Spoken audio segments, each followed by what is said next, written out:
राजगढ़ एक बहुत ही शांत और मेहनती लोगों का गांव था। गांव के सभी लोग हमेशा अपने अपने कामों में लगे रहते थे।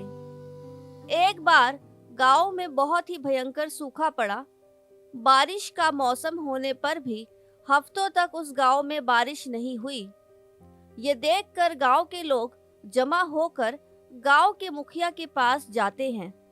मुखिया जी, ये सूखे की समस्या तो हमारे लिए सिर का दर्द बनती जा रही है। मानसून का मौसम कब का आ चुका है, पर अभी तक बारिश नहीं हुई। इस तरह तो हमारी सारी फसल बर्बाद हो जाएगी और हम सबको भूखों मरना पड़ेगा। बात तो तुम्हारी सही है, पर ऊपर वाले के आगे भला किसकी चलती है। अगर कोई सुझाव हो या मेरे लायक कोई सेवा हो तो बताओ, मैं इसमें किस तरह आप लोगों के काम आ सकता हूँ। उसी भीड़ में गांव का बड़ा जमींदार सोमेश, जो हमेशा लालच में रहता है, अपना सुझाव देता है। अरे आप सब भी इस छोटी सी बात के लिए यहाँ मुखिया जी को परेशान करने आ गए। मेरे होते हुए इस गांव का एक भी आदमी भूखा नहीं रहेगा। अच्छा, तुम आज इतने अच्छे क्यों बन रहे हो? तुम तो अपने फायदे के लिए पूरे गांव को बेच सकते हो, और भला हमें अपने गोदाम से अनाज कैसे दोगे? अरे भाई, तुम समझे नहीं, मैं कोई भंडारा बांटने वाला नहीं हूँ। मैंने तो ये बोला कि मेरे गोदाम में बहुत सा अनाज है, जिसको चाहिए मुझसे खरीद सकता है। वहां खड़े सभी लोग सोमेश की तरफ गुस्से से देखते हैं। मुखिया जी, इस सोमेश को गांव और गांव वालों से कुछ लेना देना नहीं है। आप कोई रास्ता निकालिए जिससे इस समस्या से निजात पाई जा सके, या फिर आप गांव के बाहर वाले जंगल में रहने वाले महात्मा से इसका हल पूछ लो। सुना है वो बहुत सिद्ध महात्मा है, उनके पास इस समस्या का समाधान जरूर होगा। तुम सभी बेवकूफ हो क्या? वो महात्मा है कोई धनवान जमींदार नहीं, जो तुम लोगों को खाने को भीख दे दे। फिर भी जाना है तो जाओ, इससे मुझे क्या। वापस लौट कर तो तुम्हें मेरे पास ही आना है। सोमेश, अगर हम लोगों को तुम्हारी जरूरत होगी तो हम जरूर तुम्हारे पास ही आएंगे, लेकिन उससे पहले हम अपनी आखिरी कोशिश तो जरूर करेंगे। तो फिर ठीक है, हम सब मिलकर उन महात्मा के दर्शन को चलते हैं। सभी लोग मुखिया जी के साथ जंगल की ओर चल पड़ते हैं और जल्दी ही महात्मा की कुटी तक पहुंच जाते हैं। बाबा जी, हम सब गांव वाले एक बहुत बड़ी मुसीबत में फंस गए हैं। इस साल बिल्कुल भी बारिश नहीं हो रही है, जिसकी वजह से हमारी फसलें बर्बाद हो रही हैं। अगर आपकी कृपा हम पर हो जाए तो हमें इसका समाधान बताइए। महात्मा बिना कुछ बोले एक पत्थर हाथ में उठाकर और कुछ देर आंखें बंद करके बैठ जाते हैं और कुछ मंत्र पढ़ते हैं, फिर आंखें खोलते हैं। ये लो, ये एक जादुई पत्थर है, जिसे मेरे गुरुजी ने मुझे दिया था और कहा था कि एक दिन मैं इस पत्थर से बहुत से लोगों की समस्या हल करूंगा। मुझे लगता है वो दिन आज आ गया है। तुम ये पत्थर ले जाकर गांव के मंदिर में रख दो और इसकी पूजा करो। अगर भगवान ने चाहा तो तुम्हारे गांव में जल्दी ही बारिश होगी। सभी लोग महात्मा से वो पत्थर लेकर चले जाते हैं और ले जाकर पत्थर को गांव के मंदिर में रख देते हैं और फिर उसकी पूजा करने लगते हैं। पत्थर की पूजा करते हुए गांव वालों को कुछ ही देर हुई थी कि तभी आसमान में काले बादल छा जाते हैं। अरे वाह, वो बाबा तो सच में ही चमत्कारी है, और उनका पत्थर भी सच में ही जादुई पत्थर है। जैसा उन्होंने कहा था, अब बारिश होने वाली है। चलो, ये भी ठीक रहा कि बारिश हो जाएगी और हमारी फसल बच जाएगी, नहीं तो हमें उस लालची जमींदार से ही दोगुनी रकम देकर अनाज खरीदना पड़ता। सभी लोग ये सारी बातें कर ही रहे थे कि अचानक जोरों की बारिश पड़नी शुरू हो गई। बारिश देखकर सभी लोग खुशी से नाचने लगे। कुछ देर बारिश की खुशी मनाकर सभी लोग अपने अपने घर वापस चले जाते हैं। कुछ ही समय बाद बारिश बहुत ही तेज हो गई और इसी तरह से बारिश 3-4 दिन बाद भी जब नहीं रुकी तो सभी लोग फिर से जमा होकर मुखिया के पास जाते हैं। मुखिया जी, ये क्या हो गया? वो महात्मा तो कुछ ज्यादा ही चमत्कारी निकला। उनके जादुई पत्थर ने तो इतनी बारिश करवा दी कि अब तो बाढ़ जैसे हालात हो गए। अगर ये बारिश नहीं रुकी तो हमारी फसल नहीं बचेगी और साथ ही हमें भी पानी में डूबकर मरना पड़ेगा। आगे आप बताइए हमें क्या करना चाहिए?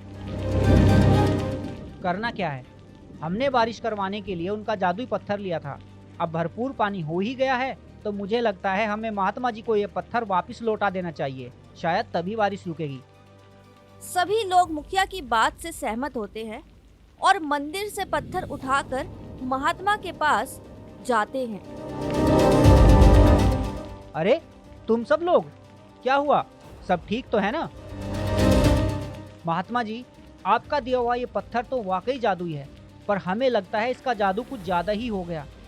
इसे ले जाने के बाद सूखे की समस्या तो खत्म हो गई, इसकी पूजा करते ही बारिश तो हो गई, पर इतने दिन होने पर भी अभी तक बारिश नहीं रुकी, जिससे गांव में अब बाढ़ जैसे हालात हो गए हैं।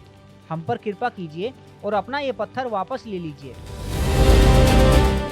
ऐसा तो नहीं होना चाहिए था। ये जादुई पत्थर तो लोगों को मुसीबतों से निकालता है, ना कि उन्हें किसी दूसरी मुसीबत में डालता है। महात्मा मुखिया से वो पत्थर लेकर बड़े ध्यान से देखता है। ओह, तो ये बात है। अब समझ आया तुम लोगों पर ये मुसीबत कैसे आई। दरअसल तुम्हारे पूजा करने के बाद जब बारिश शुरू हो गई थी, तो उसी समय किसी ने उस जादुई पत्थर को मंदिर से चुरा लिया और ये नकली पत्थर वहां रख दिया, जिससे मौसम जिस हालत में था उसी में बना रहा और बारिश होती ही रही।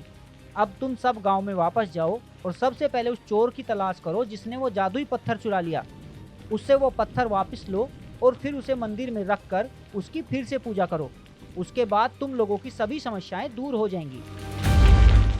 सभी लोग महात्मा को प्रणाम करके वहां से गांव की तरफ चल देते हैं।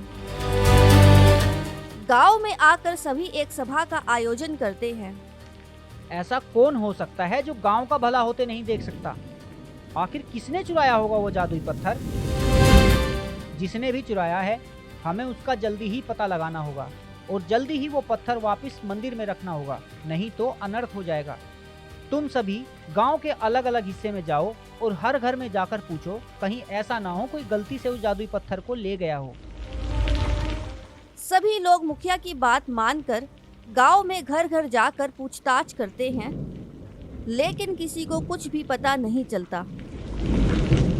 पूछताछ करते हुए रमेश नाम का एक आदमी जमींदार सोमेश के घर जाता है। जमींदार जी, मुझे गलत मत समझना, पर मंदिर से पत्थर किसी ने चुरा लिया है और मुखिया जी ने हमें घर घर जाकर उसके बारे में पूछने को कहा है। तो इसका मतलब तुम्हें लगता है कि वो पत्थर मेरे पिताजी ने चुराया है? अरे नहीं भाई, मेरे पास तो इतनी बड़ी हवेली है, भला मैं उस पत्थर का क्या करूँगा? वो मेरे किसी काम का नहीं। तुम गांव वालों को ही लगी थी जादुई पत्थर से बारिश करवाने की, अब करवा ली बारिश तो भुगतो। नहीं नहीं जमींदार जी, मैं ये नहीं कह रहा कि पत्थर आपने चुराया है, मैं तो बस पूछताछ करने आया हूँ। कर ली पूछताछ या और कुछ पूछना है? चलो अब भागो यहाँ से, हमारे पास कोई पत्थर नहीं है। जमींदार का बेटा ये बोलकर जैसे लड़ाई करने को उतारू हो गया था। ये देखकर रमेश वहां से तेजी से भागता है। सभी लोग गांव में पूछताछ करके वापस मुखिया के घर जमा होते हैं। मुखिया जी, ऐसे पूछने से तो किसी ने भी नहीं कहा कि पत्थर उनके पास है। अब कैसे पता करेंगे कि जादुई पत्थर कहाँ है? वहां खड़ा रमेश कुछ सोच रहा था, फिर आकर मुखिया के कान में कुछ कहता है। हाँ रमेश, बिल्कुल सही रहेगा। तुम अभी जाओ और महात्मा जी से दूसरा पत्थर ले आओ। रमेश वहां से चला जाता है और कुछ ही देर बाद एक पत्थर लेकर वापस आता है। ये लो मुखिया जी, मैं महात्मा जी से विनती करके दूसरा जादुई पत्थर ले आया हूँ। अब इसे मंदिर में रखकर इसकी पूजा करेंगे तो सब ठीक हो जाएगा। हाँ ठीक है, पर हम आज इसकी पूजा नहीं करेंगे। रमेश, आज रात तुम इस जादुई पत्थर को अपने घर पर रखो और बाकी लोग जाकर गांव में सबको बता दो कि दूसरा जादुई पत्थर मिल गया है। हम सब मिलकर कल मंदिर में इसकी पूजा करेंगे। सभी समय से मंदिर में पहुंचे। इसके बाद रमेश पत्थर लेकर अपने घर की ओर चल देता है और बाकी लोग गांव वालों को बताने चले जाते हैं। रात को जब रमेश अपने घर में सो रहा था, तो जमींदार और उसका बेटा चुपके से खिड़की से अंदर घुस जाते हैं। पिताजी, हम ये पत्थर की चोरी रमेश के घर से क्यों कर रहे हैं? कल जब सब लोग मंदिर में इसकी पूजा करके चले जाएंगे, तब भी तो हम पहले की तरह इसे मंदिर से चुरा सकते हैं। अरे नहीं बेटा, जब चोरी होती है तो चोर का पकड़ा जाना भी तो जरूरी होता है। अगर चोर नहीं मिलेगा तो गांव में सब एक दूसरे पर शक करेंगे और ऐसे में हो सकता है लोग हम पर भी शक करने लग जाएं।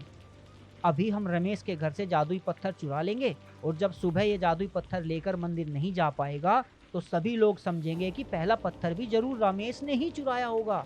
अब तो अपना दिमाग ज्यादा मत चला और जल्दी से वो जादुई पत्थर ढूंढ। दोनों घर की तलाशी लेना शुरू करते हैं और जल्दी ही रमेश की अलमारी में रखा पत्थर उन्हें मिल जाता है।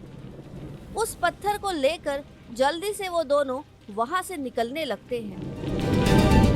जैसे ही दोनों घर से बाहर निकलते हैं, वो देखते हैं कि मुखिया और कुछ गांव वाले वहां पहले से ही खड़े थे। क्यों जमींदार जी, आज इतनी रात को कहाँ घूमने निकले हो? तभी पीछे से रमेश आता है। अरे जमींदार जी, आप अपना पत्थर तो ले जाना ही भूल गए। जमींदार और उसके बेटे को समझ आ चुका था कि उनकी चोरी पकड़ी गई है। वो सबसे माफी मांगते हैं। मुखिया जी, हमें माफ कर दीजिए। लालच में आकर हमने ही वो जादुई पत्थर चुराया था।